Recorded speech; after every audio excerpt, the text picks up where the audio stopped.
बाहेरून येणारे लोंढे. राज्यात कोण येतंय जातंय. मुंबईतील रेल्वे अपघातावरून राज ठाकरे भडकले. आपल्याकडे टाउन प्लॅनिंग नावाची गोष्ट नाही, आपल्याकडे बाहेरून येणारे लोंढे आहेत. त्यामुळेच रेल्वे कोलमडली आहे. रेल्वेचा बोजवारा उडालेला आहे, ट्रॅफिकचा बोजवारा उडालेला आहे. लोकांना चालायला फुटपाथ नाहीत, वाहनांसाठी रस्ते नाही, कोण येते कोण जाते तुम्हाला माहिती नाही, असं म्हणत राज ठाकरे यांनी सरकारवर संताप व्यक्त केला आहे. पुढे राज ठाकरे असंही म्हणाले, मुंबईत मेट्रो, मोनो सर्व आहे, पण गाड्यांचे रजिस्ट्रेशन थांबले का? 2 व्हीलर 4 व्हीलरचे रजिस्ट्रेशन थांबले का? त्या गाड्या येतात आहेत. नक्की मेट्रो कोण वापरते, मोनो कोण वापरते, कोणी पाहायला तयार नाही. सर्वजण फक्त निवडणुका प्रचार यातच गुंतले असल्याचं म्हणत राज ठाकरेंनी सरकारवर अप्रत्यक्षपणे टीका केली. एवढंच नव्हे तर गेल्या अनेक दिवस राज ठाकरे आणि उद्धव ठाकरे कधी एकत्र येणार याच्या बातम्या जेवढ्या लावल्यात तेवढ्या तुम्ही रेल्वे अपघातात जीव गेलेल्यांच्या बातम्या लावणार आहात का, असा सवाल राज ठाकरे यांनी पत्रकारांना केला आहे.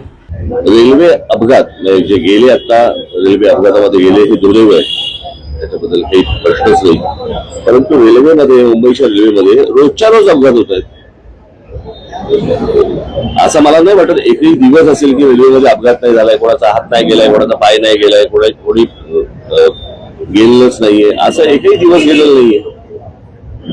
प्रश्न असा आहे की ती रेल्वे चालते कशी, हे जगाला एक आश्चर्यच आहे. तर अनेक वर्ष याच्यावरती अनेकदा मुंबईतल्या लोकांनी हा गोष्ट केंद्र सरकारला सांगितली की त्याच्यासाठी एक वेगळं महामंडळ तुम्ही करा, ते रेल्वे मंडळच वेगळं करा, कळलं का? अजून काही होत नाहीये त्या सगळ्या गोष्टींसाठी. आणि रेल्वे मुळात एक गोष्ट आपण बघितली पाहिजे याच्यातनं की या शहरांचं, सगळ्याच आपल्या शहरांचं काय झालंय.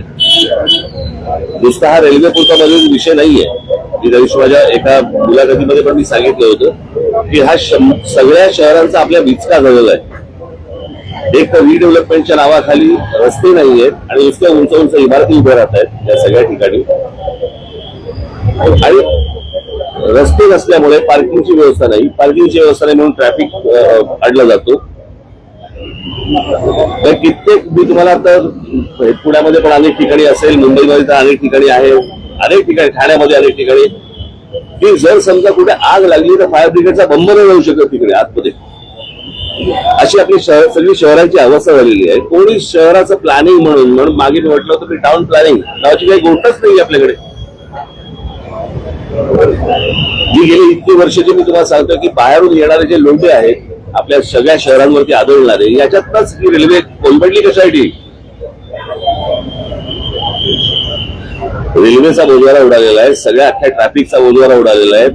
लोकांना चालायला फुटपाथ नाहीयेत, ट्रॅफिकसाठी वाहनांसाठी रस्ते नाहीयेत, कोण येत आहे कोण जात आहे माहिती नाहीये. नुसते तुम्हाला मेट्रो आणि त्या काय ते तुमचे बाकीच्या सगळ्या सोयी सुविधा करतात ते काय मेट्रो आणि काय करतात, यांनी प्रश्न नाही सुटणार.